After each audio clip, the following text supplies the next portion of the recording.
വിയ്യൂരിൽ നിന്ന് തടവുകാരൻ ബാലമുരുകൻ രക്ഷപ്പെട്ടത് മോഷ്ടിച്ച ബൈക്കുമായാണെന്ന് സംശയം. കഴിഞ്ഞ ദിവസം ഈ ഭാഗത്ത് നിന്ന് ബൈക്ക് മോഷണം പോയിരുന്നു. ഇതുമായി അയാൾ തമിഴ്നാട്ടിലേക്ക് കടന്നിട്ടുണ്ടെന്നാണ് സംശയം. ബൈക്ക് മോഷണത്തിൽ പോലീസ് പരിശോധന തുടങ്ങി. ആലത്തൂരിലെ ഹോട്ടലിൽ നിന്ന് ബാലമുരുകൻ ഭക്ഷണം കഴിച്ച് പുറത്തേക്കിറങ്ങുന്ന ദൃശ്യങ്ങളും പുറത്തുവന്നു.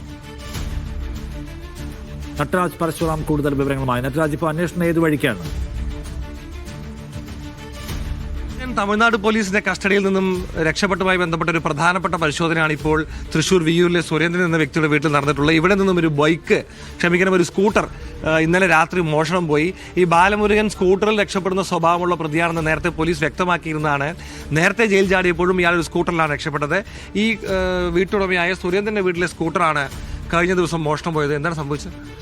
സംഭവിച്ചെന്താണെന്ന് വെച്ച് കഴിഞ്ഞാൽ നമ്മൾ ഇന്നലെ ഉച്ചയ്ക്ക് ഇവിടെ പാർക്ക് ചെയ്തിരുന്ന വണ്ടിയാണ്. ഇന്ന് കാലത്ത് നോക്കി വണ്ടി കാണാനില്ല. 11 മണി വരെ നമ്മുടെ ഇവിടെ കിടന്നുറങ്ങിയിരുന്നു.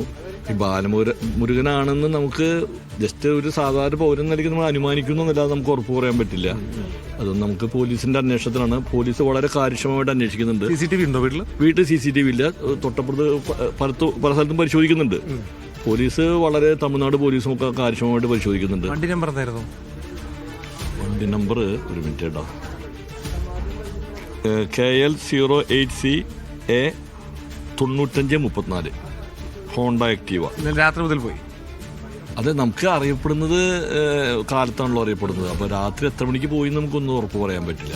ഇനി ബാലമുരുകനാണോ എന്നും പോലും പറയാൻ കഴിയില്ല. പോലീസ് അങ്ങനെ സംശയിക്കുന്നുണ്ട്. പൊതുവെ നമ്മുടെ ഒരു വ്യക്തി എന്ന നിലയ്ക്ക് നമ്മൾ അനുമാനിക്കുന്നു. ഇങ്ങനെ ഒരു നമ്മൾ സാധാരണ സംഭവ വികാസങ്ങളായിട്ട് കണക്ട് ചെയ്യുമ്പോൾ. എന്തായാലും പോലീസ് അത് കേന്ദ്രീകരിച്ച് അന്വേഷിക്കുന്നുണ്ട്. രാവിലെ CCTV ദൃശ്യങ്ങൾ പുറത്തു വന്നിരുന്നു. ആലത്തൂരിലെ ഹോട്ടലിൽ അയാൾ ഭക്ഷണം കഴിക്കുന്ന CCTV ദൃശ്യങ്ങളാണ്. പോലീസ് വളരെ ലാഘവത്തോടു കൂടിയാണ് ആ ദൃശ്യങ്ങൾ കണ്ടാൽ ഈ പ്രതിയെ കൈകാര്യം ചെയ്തിരുന്നത് എന്നറിയാം. ആ CCTV ദൃശ്യങ്ങൾ കാണുമ്പോൾ തന്നെ വളരെ സ്വാതന്ത്ര്യത്തോടുകൂടി വിലസുന്ന ഒരു പ്രതിയാണ് നമ്മൾ കണ്ടത്. എന്തായാലും പോലീസിന്റെ അനാസ്ഥ ആ ദൃശ്യങ്ങളിൽ നിന്ന് വ്യക്തമാണ്. ഇപ്പോൾ ഈ പരിശോധന വിയ്യൂർ പോലീസ് ഇവിടെ നടത്തിയിട്ടുണ്ട്. പോലീസ് വിവരങ്ങൾ ശേഖരിച്ച് മടങ്ങിയിട്ടുണ്ട്. ബാലമുരുകൻ വൈകാതെ പിടിയിലാവുമെന്ന ആത്മവിശ്വാസമാണ് അന്വേഷണ സംഘം വ്യക്തമാക്കുന്നത്.